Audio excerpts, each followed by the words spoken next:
Hi everyone, thank you for watching my YouTube channel. You're watching this on, again, on my YouTube channel, of course. Presented by myself, the unqualified Will Chia. Alright, my topic today is, what do you really need? Now that sounds like a rather odd topic for uh, my, my series of videos, because my emphasis here for my series of videos is really about investing. But yet, I'm presenting this about what do you really need? In fact, for many investors, one of the things that they do not really understand is what do they really need, Like why do you invest X dollars and so on? Because what you really need will then define how you invest.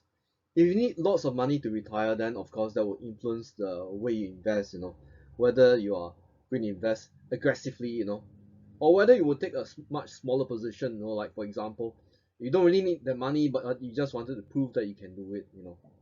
So knowing what you really need will be quite important, and that would definitely influence the strategy that you will pick eventually for like how you invest. Okay, your needs. This reminds me of those days when like when we were schooling, right? What do you wish when you were schooling? You wish that school will end for good, so that you never have to go back and see that those horrible teachers. I presume that most of you do not like to go to school. Well, you know what? If you enjoyed school, okay, that's fine. What about when you got your first job? You wish that you could stop working.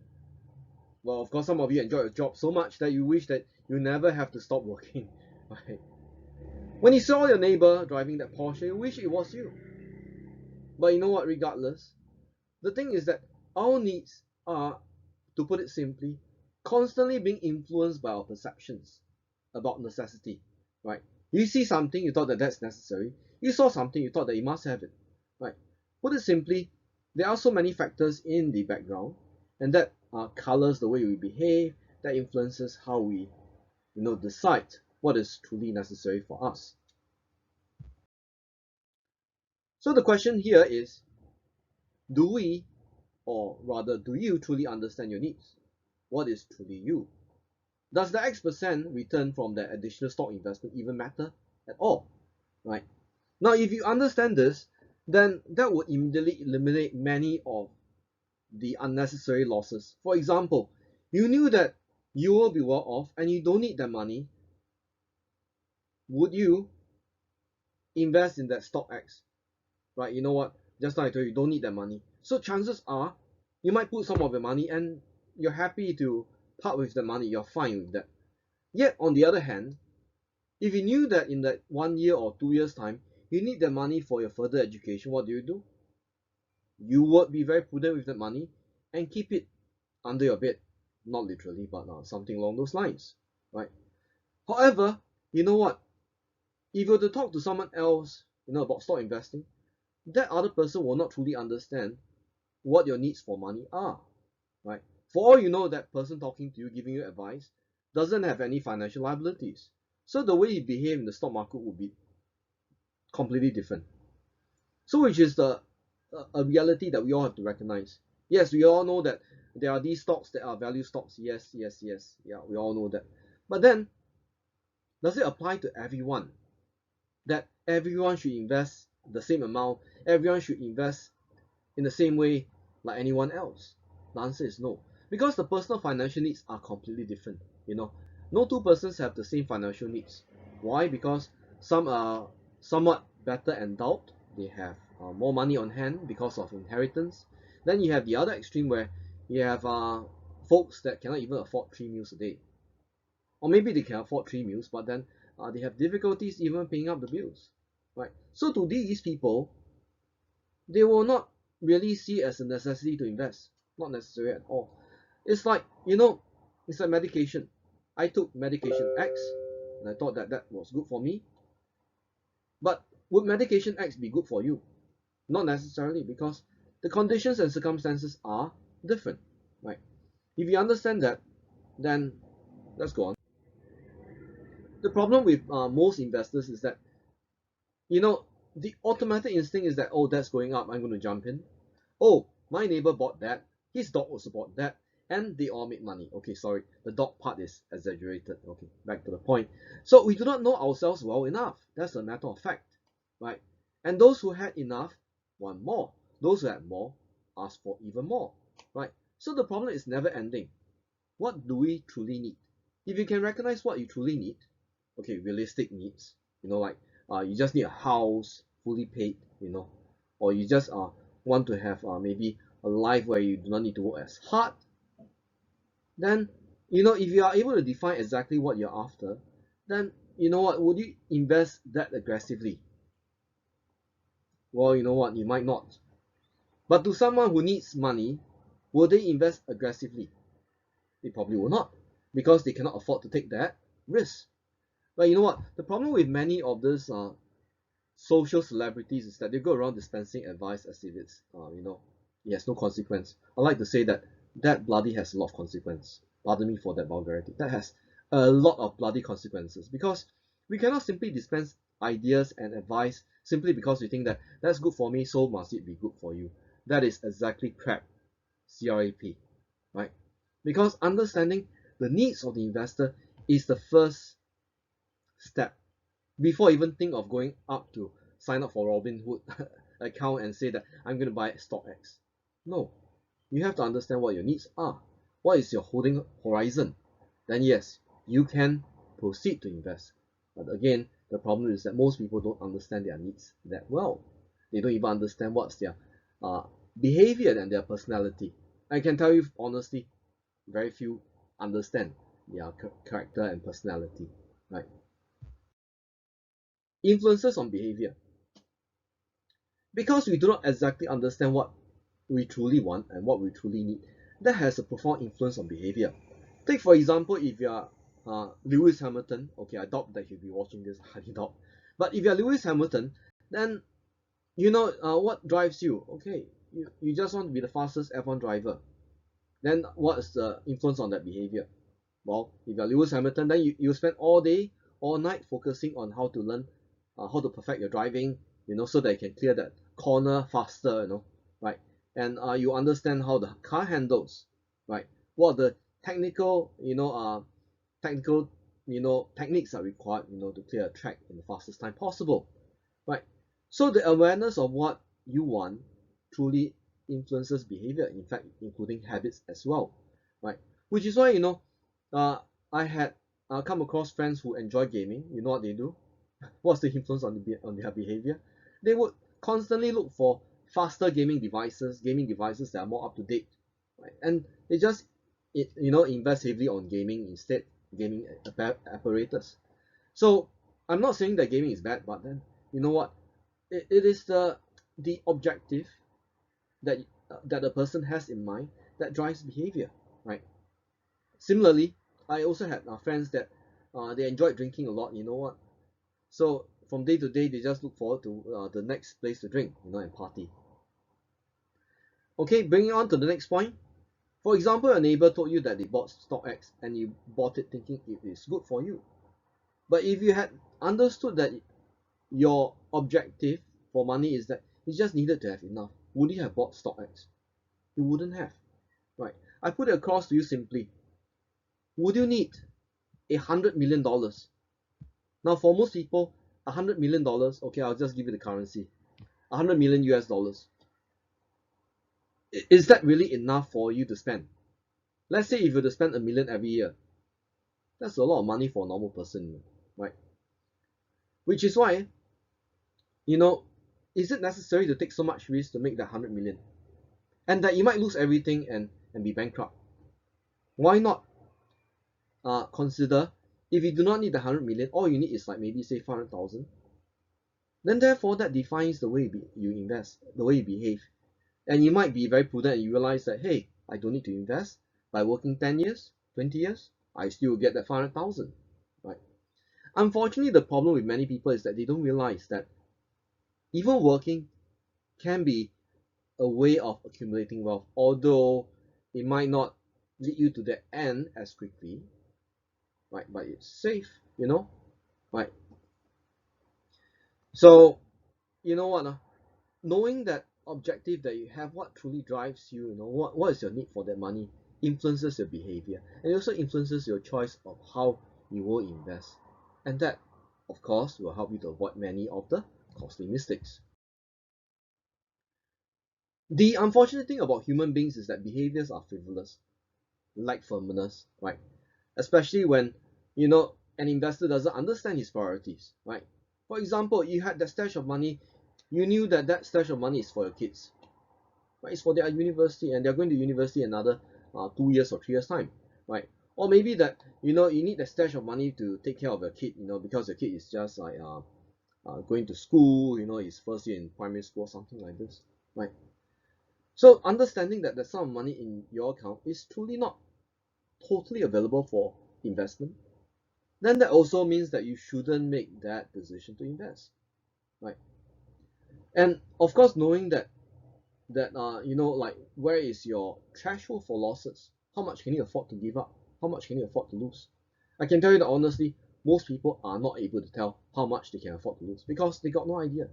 They simply do not have, you know. And it's worse when you have a lot of money. Why? Because when you have a lot of money, it doesn't hurt. When it doesn't hurt, there's no sense of value, right? And when there is no sense of value, you tend to do really dumb things, really silly things, right? Okay, I'm not saying everyone is prone to that, but it is more likely. However, the it is also true if you started with less money. If you started with less money, then your sense of value is much stronger. You understand where your priorities are. It's more obvious, right? So, unfortunately, not everyone will think rationally, right? I like to quote this saying, right? The investor's folly lie in risking what he has for what he doesn't need, right? Have you heard of that? Well, you probably have not, but I heard of that before. And indeed, many people have went through this phase, right? They invested so heavily that they lost everything that they needed for something very essential in their life, like for example, taking care of an elderly parent or taking care of a kid, who has special needs, something like that. It's just silly, dumb, stupid, unnecessary, right? But yet, there are so many people that fell for this. They risk whatever they had for whatever they do not need, right? I put it across to you something quite simple. Just think about it, mentally. Would you risk all of your money that you have for the 10% more? Now, of course, in practice, this is not so clearly put across to you, right? But that is the reality. Many a time, investors jump in, not realizing that they are risking 100% for the 10% more. And that 10% more is not what they need, it's not necessary, right? So, appreciating this asymmetric payoff in all decisions is necessary so that it brings back rationality into uh, how we behave, how we make decisions, right? Many a time, decision making is so frivolous, so lackadaisical, right? And and so on. So, well, let me continue the main point. Do you truly understand what your needs are? Do you? Right? I'm not saying that please fill up this stash of forms, that a bank relationship manager will present to you, and where they will ask you where you get money from, what's your risk appetite, do you know this and that. That is crap, right? When I ask this question, do you truly know what you need, what your needs are? I'm asking, do you know what that money you have on hand is meant for? And do you understand what your obligations in future are? Like for example, taking care of your elderly parents, taking care of your kids. Do you understand what your needs are? And you know what? Be realistic. Most people do not understand that very well. Okay, that is very true. In fact, most of the misery in this world is due to a lack of financial prudence, a lack of financial knowledge, a lack of understanding of, again, your personal needs or of the individual needs. If you're good at making money, you have a very good career, you make buckets every other day, why do you want to invest? What's the priority? What is your objective in doing so, right? I have to say this: investing is just one of the many ways to make money, right? Well, you know what? If you understand that, you can make money by starting an online store.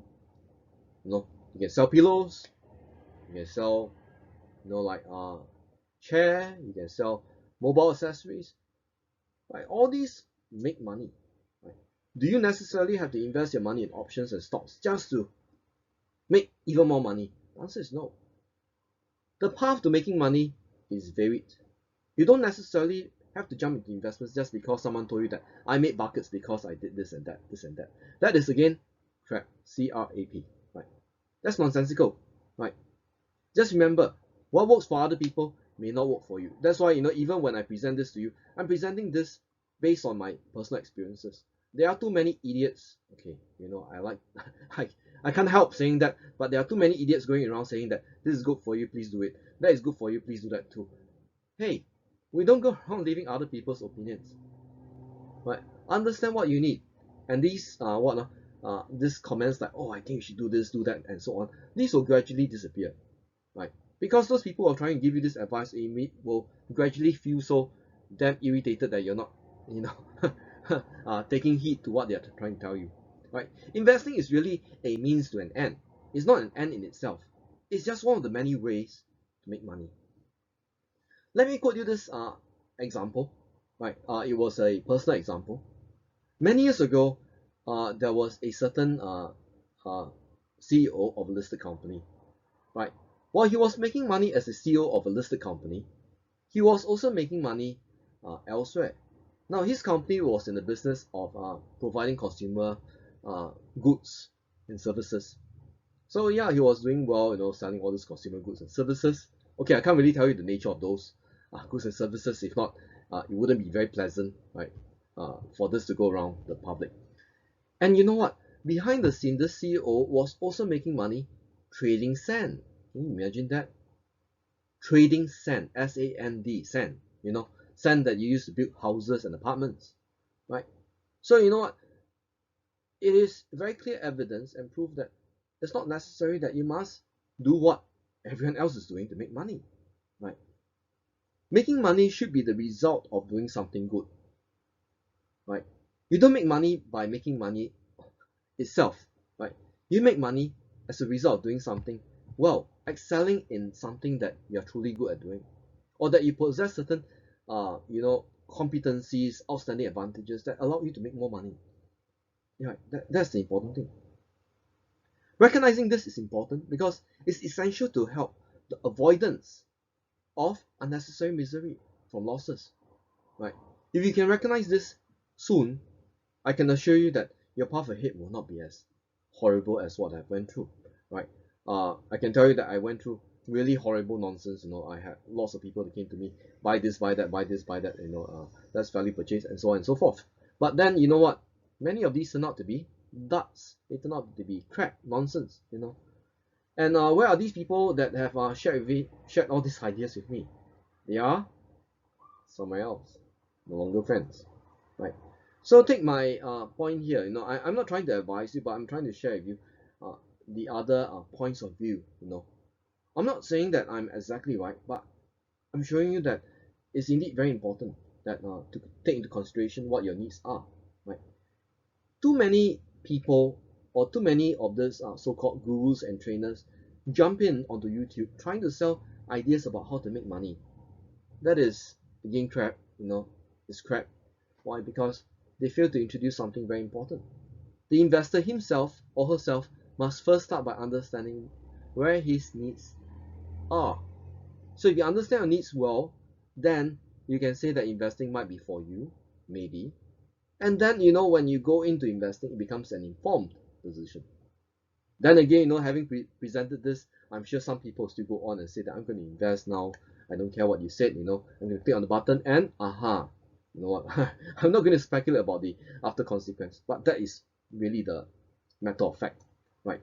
I speak from the perspective of someone who had lost serious money, big money, and now I'm telling you this because uh, I don't think everyone has to go through this crap nonsense, if you get to know about all these good lessons early and soon enough, right? To quote this this statement from Charlie Munger. Charlie Munger said that we are old too soon, wise too old. All right, and thank you once again for watching this on my YouTube channel. I'm Will Cha and appreciate your support. Thank you.